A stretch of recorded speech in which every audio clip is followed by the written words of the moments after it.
Hey everyone, welcome to Comics on the Mind. This is episode 1. I want to talk about comics. It's a short, kind of informal show. I want to talk about, comic books and kind of what I think and give you guys some information. Hopefully you'll find, something to like, something to enjoy about watching this. And I hope to bring you guys more episodes to come. So, sit back, relax, and let's get started. For today's episode, this is episode 1. I want to talk about someone in the comic book, industry that's very influential, very popular, well liked, for the most part, and that is Frank Miller. Frank Miller, he's a very popular comic book creator. Has written a ton of legendary comics and legendary works.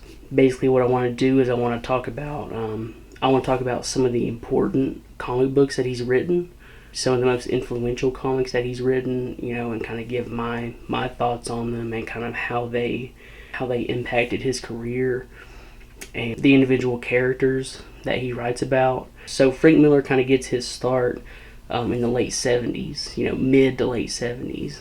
He kind of gets his start, doing art. But his first comic book writing that he ever did were short little 3 to 5 page, anthologies and, little 3 to 5 page comic stories and strips in the old Twilight Zone comics and a few different, older comics like that.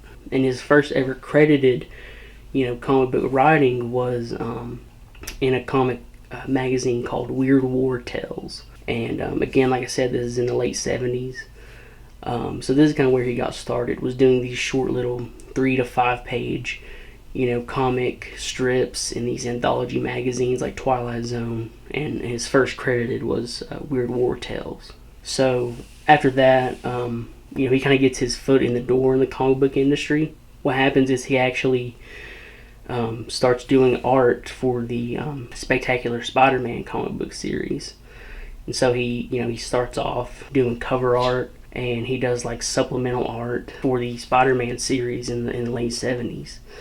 And he kind of gets his foot in with Marvel and, gets started in the industry. And what happens is he gets to do the art for the Daredevil comic book series.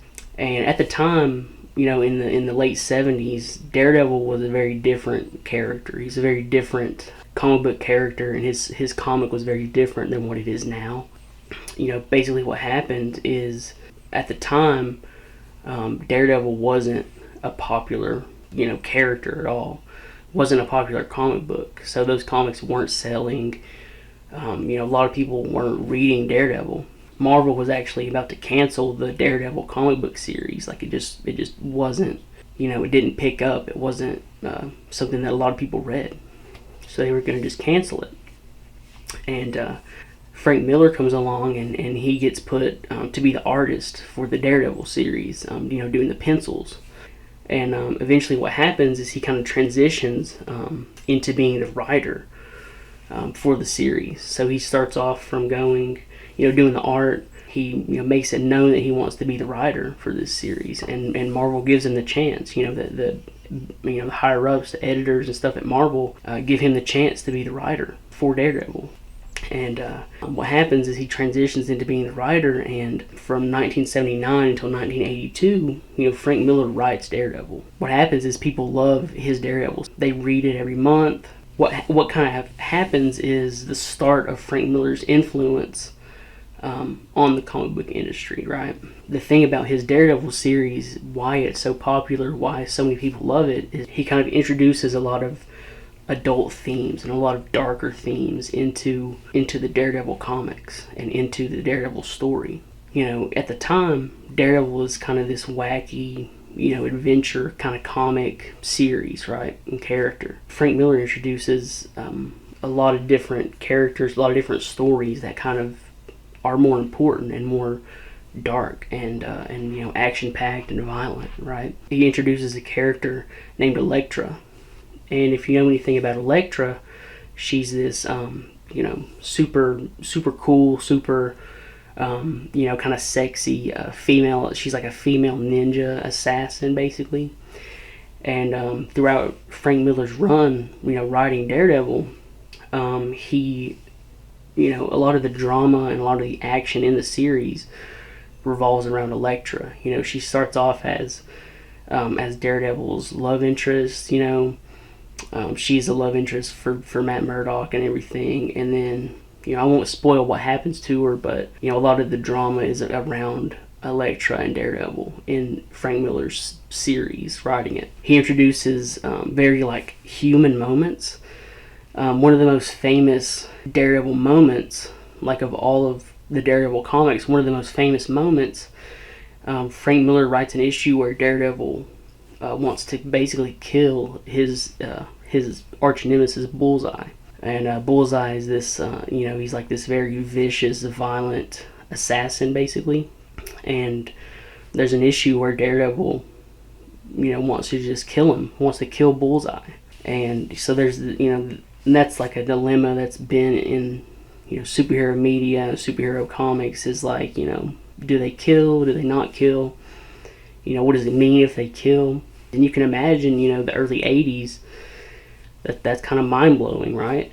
For a superhero comic or a comic character to have that human moment of wanting to kill their villain instead of just putting him in jail and moving on. So it's very real. Frank Miller's influence on the character, it kind of starts this wave of every writer after Frank Miller it's kind of, makes things worse for Daredevil. Every writer, Daredevil becomes this character that is very has to deal with a lot of tragedy and has to deal with a lot of death and heartbreak and tragedy, right? And that kind of all starts with Frank Miller. But this is kind of where he gets his big break into the comic book industry, right? So he goes through, he gets, very popular from writing Daredevil. And so the next thing he moves on to, in the mid-'80s, he writes a few things in between, but in his next big comic, and a lot of people consider this his kind of magnum opus, and his next big comic is The Dark Knight Returns. The Dark Knight Returns was Frank Miller's next big thing, and people were excited because Frank Miller was basically a superstar of the comic industry at this point, and they wanted this new take on Batman.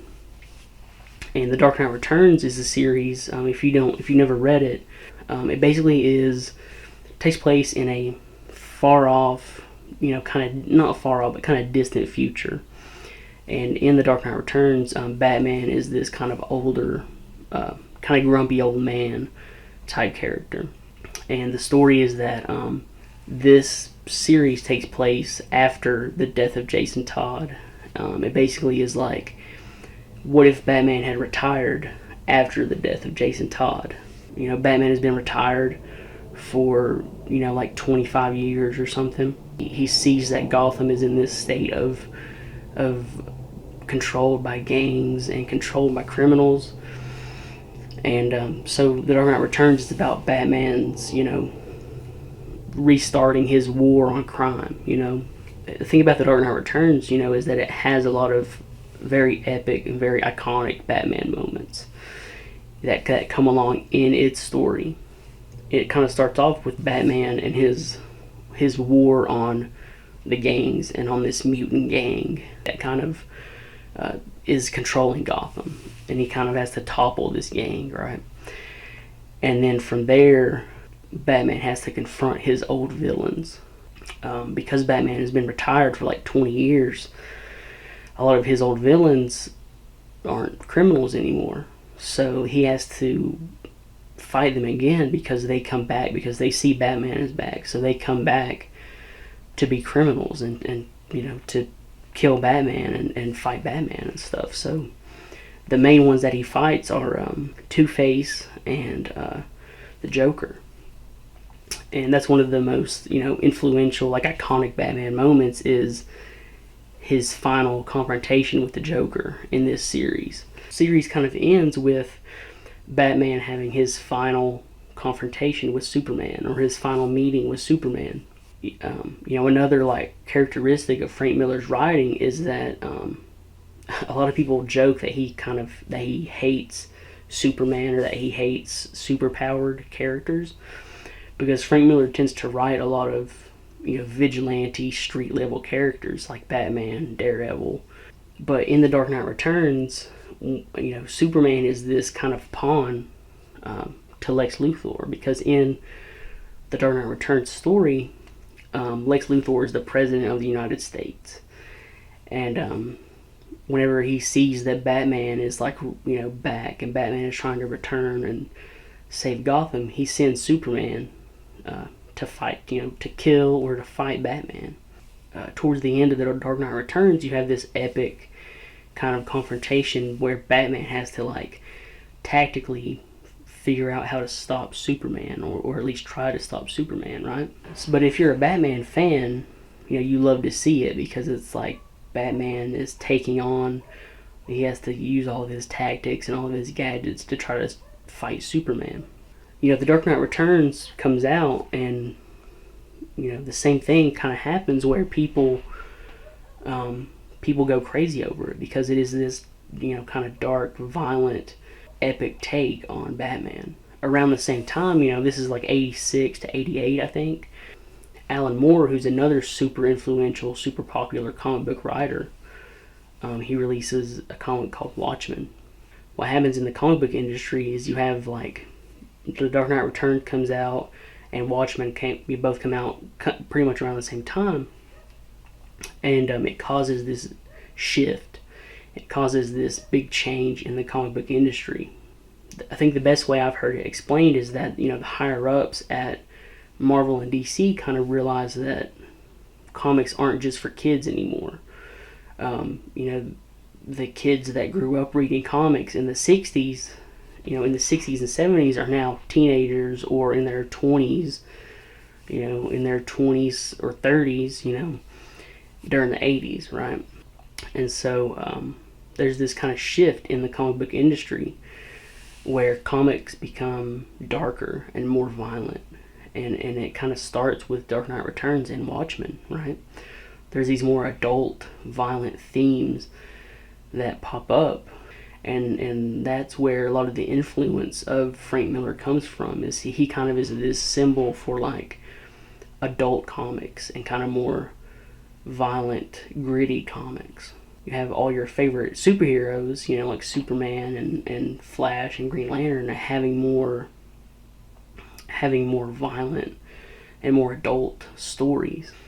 But after the Dark Knight Returns, what happens? Frank Miller kind of has a falling out where he kind of walks away from Marvel and DC, because at the time they were trying to start kind of like a censorship board, or like a ratings board, kind of like with video games have the ESRB. They were trying to kind of do the same thing, but for comics. There's a very vocal group of comic book creators, in the early 90s that kind of break away from Marvel and DC, and because they don't want to be censored. They don't want to have to make family friendly or kid friendly comics if they don't want to.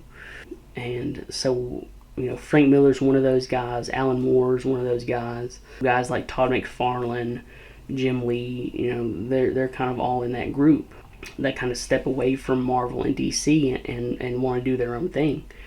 So they're not overly censored. So after this, the next big thing that Frank Miller does is called Sin City.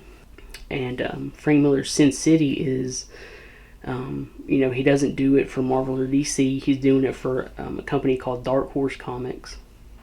And Sin City is my personal favorite Frank Miller comic. It is Frank Miller's style and Frank Miller's influences personified in this comic. The Sin City is very hard, gritty noir. It is a noir story. It basically, Sin City is a series where there's no superheroes. There, every character in Sin City is some kind of criminal or gangster or assassin or a cop, a washed up detective. That is kind of the epicenter of Frank Miller's style. Sin City is one of the last big, like super big projects that Frank Miller does, and it is the it shows his style perfectly. Frank Miller's style of writing is influenced a lot by Japanese manga. If you don't know, Japanese manga is kind of made to be very dynamic and very like focused on the action instead of continuity. Western comics, are made to show the continuity and show the story as it progresses, but Japanese manga is a little bit different in that it shows the action. It tries to focus on the action and the kind of like cinematic epic moments of the story. Frank Miller's writing style, even in Daredevil and Dark Knight Returns and in Sin City, is very influenced by manga. And so after this, he writes 300, which is kind of a historical story about the Spartans battling the Persians and the 300 Spartans and all that. After this, we're now into like the early 2000s. The things that Frank Miller writes, in the 2000s, a lot of the times aren't considered to be that good or considered to be, among the same tier of the things that he's already written. In this time period, you have series like he makes a sequel to The Dark Knight Returns. And there's actually, at this point, there's like 2 or 3 sequels because he's been writing them since like 2015 or something. He also kind of forays into Hollywood, and he co-directs the Sin City movie with Robert Rodriguez. A lot of people like it, enjoy it. They eventually make a sequel to Sin City.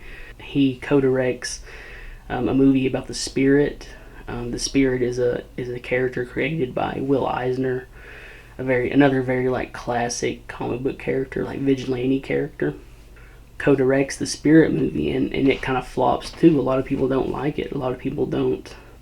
It's not talked about well. And the same thing with the comics that he writes too in this era. Some of them even are viewed as downright offensive. I don't want to talk about it too much because it's kind of personal, and it's kind of a personal issue and something that I don't want to delve too much into. But a lot of people think that what happens is that Frank Miller is deeply affected by 9/11. This has never been confirmed or seriously explored, but a lot of people think that Frank Miller lived in Manhattan or lived in New York during 9/11, and a lot of people think that it kind of deeply affected him, and a lot of people think that he was affected, and he kind of lost his style, he kind of lost his influence, I guess. In recent years, I think it was in 2018 or 19, Frank Miller actually came out and he said he wanted to apologize for things he had written and things that he had maybe said, but I think it's time to wrap this video up.